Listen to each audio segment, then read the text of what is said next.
Every day, millions of people take a pill. A tablet for pain, a capsule for infection, a dose to balance a chronic disease.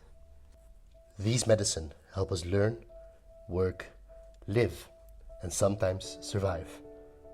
But what happens after they leave our bodies? Most medications are designed to be powerful, precise, stable. They have to survive the stomach, travel through the bloodstream, and reach a target deep within the cell. But that same stability means they often survive the journey out of us. Through urine, through wastewater, through the pipes of a city, they slip quietly into the natural world. And once outside the human body, the world they enter is not prepared for them. Modern treatment systems remove many substances, but not all. Some molecules resist filtration, some cling to sediments, some drift for kilometers, others break apart into new compounds, sometimes weaker, sometimes stronger. In rivers and lakes, these traces of medicine meet new, unintended patients. Fish exposed to antidepressants change how they feed and take risks. Frogs downstream from farms encounter hormone-like compounds that disturb their development. Birds feeding on contaminated insects show subtle shifts in behavior and reproduction.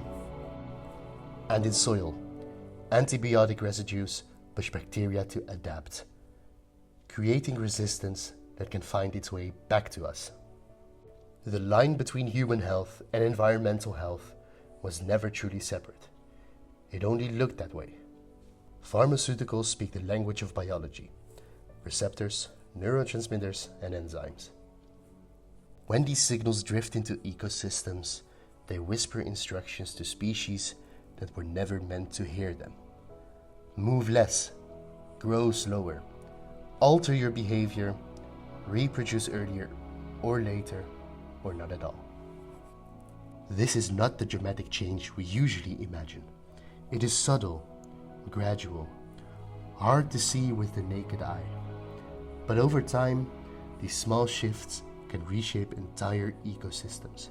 And as the world's population grows and medication use rises, these signals grow louder. Even tiny concentrations, measured in parts per billion, can shape the biology of rivers and fields.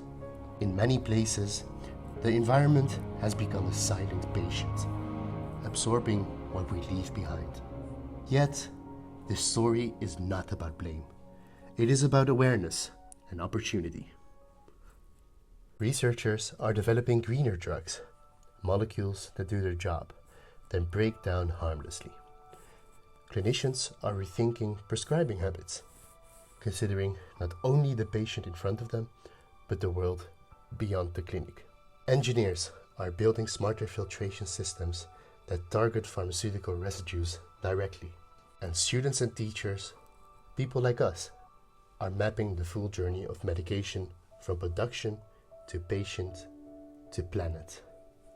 Because every intervention in medicine is also an intervention in nature. We often imagine the impact of healthcare only in hospitals and clinics, but the reach of medicine extends much further. To streams in morning light, to forests, to insects, fish, birds, to organisms that share this world with us.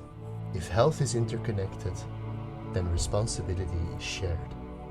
So the next time we take a pill, prescribe one, or study one, it's worth remembering medication doesn't end when the bottle is empty. The story continues in us, around us, and far beyond our sight.